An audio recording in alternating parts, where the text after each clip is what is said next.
Hello everyone, welcome to Puja's creative world. চলে এলাম নতুন একটা ভিডিও নিয়ে তোমাদের সবার জন্য। ভালোবাসার তো কোনো শেষ নেই।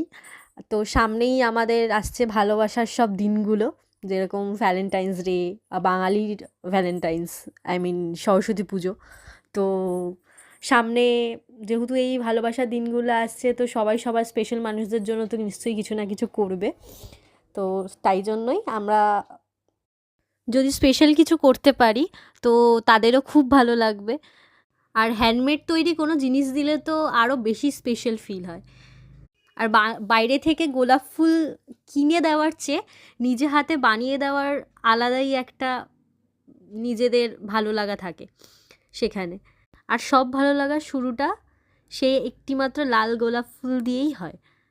তো তোমরাও এই ভালোবাসার দিনগুলোতে একগুচ্ছ লাল গোলাপ ফুল নিয়ে ভালোবাসার মানুষদের সামনে তুলে ধরো।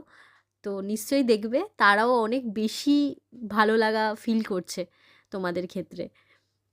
তো আমিও চেষ্টা করেছি বানানোর একগুচ্ছ গোলাপ ফুল। কার না ভালো লাগে, তাই না? তো তোমরাও ট্রাই করো আর জানিও কিরকম লাগলো। ভালো লাগলে লাইক, শেয়ার অ্যান্ড সাবস্ক্রাইব করে দিও। টাটা।